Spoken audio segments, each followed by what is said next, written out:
आते हैं mail fertility पे। सबसे बड़ी टैबू चीज़ है, कोई बात नहीं करना चाहता है कई बार। आज भी बड़े शहरों में तो फिर भी बात करना कॉमन हो गया है, लोग थोड़े ज़्यादा ओपन हो गए हैं।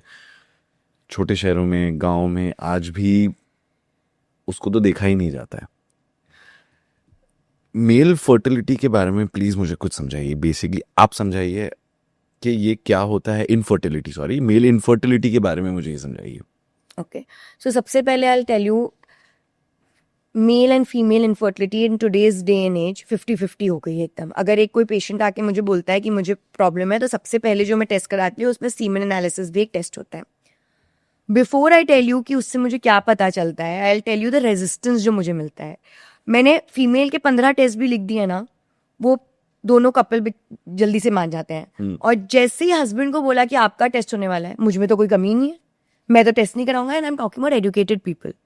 And then I have to tell them कि नहीं कमी की बात नहीं है, कभी कभी थोड़ा बहुत इन्फेक्शन होता है, उसके लिए दवाई तो कहता है मुझे ऐसी दे दो आप दवाई, मेरे को टेस्ट नहीं कराना, बिकॉज कहीं ना कहीं मुझे डर है कि अगर टेस्ट गड़बड़ आया तो उसके ऊपर भी बात आ जाएगी, like that. So why do we do a semen analysis cell start? उससे क्योंकि हमको बेसिक, हमें हस्बैंड से जो मेल पार्टनर है रादर, उससे सिर्फ semen is important. And of course कि he is being able to perform, अगर हम नेचुरल इंटरकोर्स पे देख रहे हैं तो इरेक्टाइल डिसफंक्शन नहीं है एंड सीमेन फैक्टर्स नॉर्मल है, तो बाकी मेल से हमको कुछ और ज्यादा लेना देना नहीं होता फर्टिलिटी में। और बेस्ट चीज है कि एक छोटा सा टेस्ट, सीमेन टेस्ट, हमको सब बता देता है उसकी मोटिलिटी कितनी है, उसका स्विमिंग कितना है। तो सिर्फ काउंट से नहीं होता, कई बार काउंट बहुत अच्छा होता है, वो मोटिलिटी बहुत खराब होती है तो भी नहीं होगी फर्टिलिटी। फिर उसकी मॉर्फोलॉजी है, उसका शेप कैसा है। कई बार बेंड नेक, स्पर्म होते बहुत सारे हैं, सारे खराब डिफॉर्म से होते हैं, वो they won't result in pregnancy.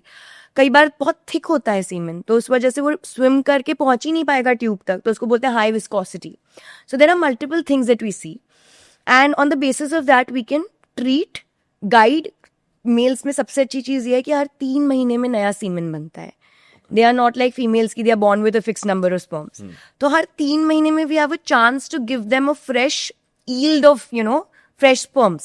So we can work on like better quality of the sperms. सबसे बड़ा डर पेशेंट्स को रहता है कि अगर जीरो स्पर्म आ गया, जीरो स्पर्म भी हो सकता है। ऑफ कोर्स इट्स कॉल्ड एज़ोस्पर्म, में आपको मिला ही नहीं, पूरा सीमेन सैंपल ब्लैंक है।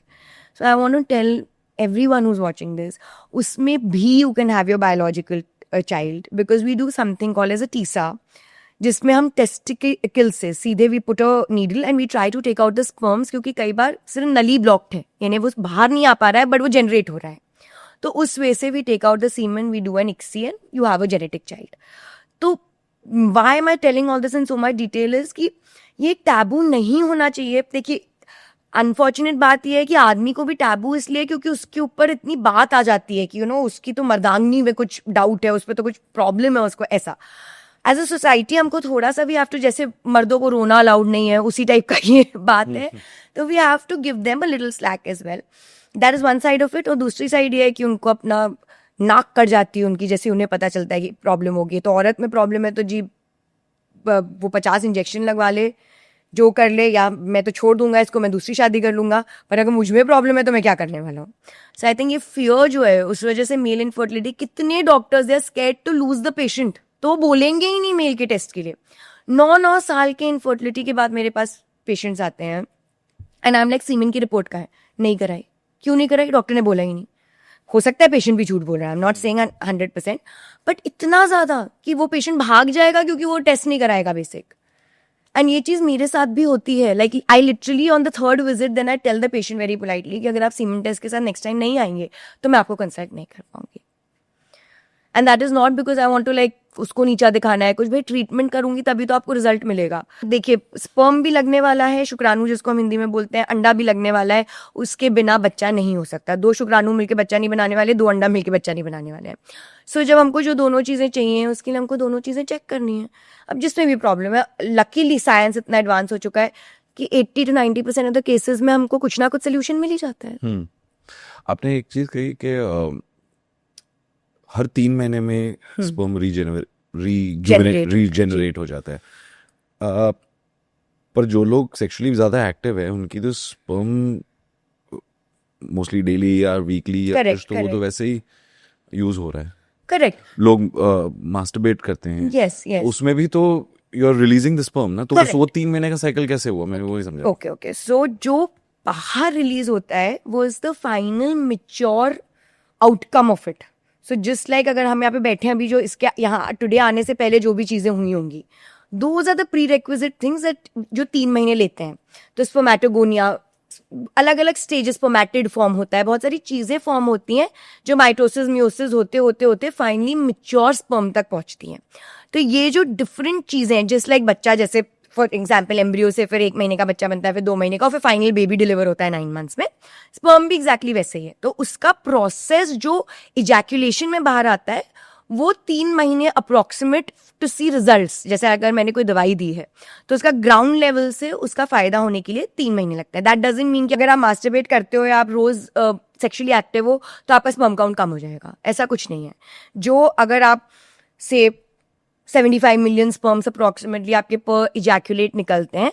सो in every day if you ejaculated may be 2 to 3 times and may be by the third time you ejaculate count में प्रॉब्लम आता है, but otherwise there is no problem in the. तो basically you saying हर रोज एक 3 महीने का cycle खत्म हो रहा है. You can put it like that, ya. तो आप बताइए कि एक इंसान को अगर अपनी स्पर्म काउंट को हाई रखना है या हेल्दी रखना है तो उसको क्या क्या करना चाहिए. Correct. So one thing we have to understand कि स्पर्म के 2 बहुत बड़े दुश्मन हैं. एक हीट. सो दैट्स वाई जो टेस्टिकल्स हैं वो क्यों मेल बॉडी के बाहर होते हैं, दे आर द स्क्रोटम. क्योंकि जो स्क्रोटल सैक होता है उसका temperature rest of the body से कम होता है. सो जो हम हॉट शावर्स, स्टीम एंड सोना जो बहुत ज़्यादा करते हैं, ये in your fertility period when you are trying for a baby actively, ये चीज़ें हमको अवॉइड करनी है. इसका ये मतलब नहीं कि कोल्ड शावर या आइस बात लेना है. नॉर्मल टेम्परेचर का जो भी, थोड़ा गर्म पानी से नहा सकते हो, बट बहुत खौलता हुआ एकदम स्टीमिंग हॉट वाटर नहीं यूज़ करना है. सोनाज एंड स्टीम अवॉइड करना है only for that duration. And उसके अलावा the second enemy and the biggest enemy is any form of smoking. So चाहे वो सिगरेट हो, चाहे वो वेप्स हो, चाहे वो मैरिजुआना हो, any herbal cigarette, herbal hookah, herbal shisha, anything that is extremely bad for your sperm count. Drinking, social drinking in moderation, 2 drinks once in a week, like that doesn't really affect your sperm count. So I'm not going to be a preacher here and say दारू छोड़ दो, cigarette छोड़ दो, सब कुछ छोड़. ठीक है, you can, आपको थोड़ा बहुत, you know, you're used to like a social way of living, you can. But 2 things that you have to, like I said, heat and your smoking, you have to completely give up at least for that 6 months, 1 year when you're trying. Other than that, you have to eat. जो पुराने ज़माने में एक चीज़ बोलते थे कि you know, सब वो कलरफुल वेजिटेबल्स खाने चाहिए, फ्रूट्स खाने चाहिए. That's because all those different colours then have different micro nutrients. Zinc होता है, अलग अलग चीज़ें होती हैं. So when you have all of that, आपको automatically you get a lot of multivitamins and nutrients, zinc, selenium, all of these things that help in spermatogenesis. अच्छा sperm बनाने में help करते हैं. So good diet and sleep. Sleep is very important because we so many times we see कि जो लोग रात भर late night shifts work कर रहे हैं, सुबह से 2 घंटा 3 घंटा सो पा रहे हैं, उनके स्पर्म काउंट पे बहुत ज़्यादा फर्क आता है. So even if you are somebody who is leading a lifestyle like this, then maybe at least during the time that you are trying to conceive, आप उसको थोड़ा मॉडिफाई करें. I know it's easier said than done, क्योंकि अगर किसी की night shift में काम है, बेचारा क्या करेगा. But these are some things that we work on. So when we talk about lifestyle, it's the temperature, and अपन लोग we live in a very hot climate, so that gets added. So बहुत tight jeans नहीं पहननी है, बहुत एकदम fitted underwear नहीं पहननी है. It has to be, I always tell my male patients, रात को जितना हो सके you don't wear an underwear and sleep, you know, just wear your loose boxer shorts, whatever is comfortable, because the more the area breathes out, the temperature remains low. It's all very scientific. मतलब ये सुनने में अजीब लगेगा, but it is all very scientific. Laptop को नहीं रखना है अपने यू नो टेबल पे रख के बैठना है. आई नो लैपटॉप है, बट उसको नहीं रखना है, क्योंकि जो लैपटॉप है वो बहुत हीट जनरेट करता है. आपका फोन पूरी देर आप पॉकेट में रखते हैं, वो यू नो की बहुत छोटी छोटी चीज़ है, बट वो पाइल ऑन होके बहुत सारी चीज़ें हो जाती हैं. सो जहाँ से भी आपको लगता है वो हीट का माध्यम है, उसको अपने आप से दूर रखें. एंड स्मोकिंग तो बिल्कुल बंद करें. एक सिगरेट, आधी सिगरेट, एक ड्रैग भी it's not okay. It's not okay. आपके हार्ट के लिए भी ओके नहीं है, और आपके उसके लिए भी okay. जितने लोग देख रहे हैं वो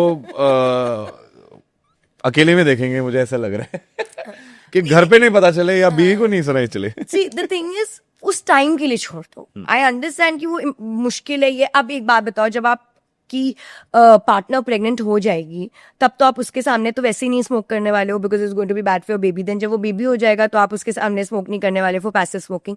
think of it like that कि जब आप जो इंसान बेबी आने वाला है जिसे आप इतना प्यार करने वाले हो कि आप उसके सामने स्मोक नहीं करना चाहते तो उसके लिए भी आप कुछ टाइम स्मोक नहीं करना चाहते। And sometimes and you and up just quitting on the habit. नहीं भी क्विट किया तो 3 महीने भी आपने रोक दिया ना, it shows fabulous results. Okay तो baby steps, think about 3 months, then उसके बाद में देखेंगे। ओके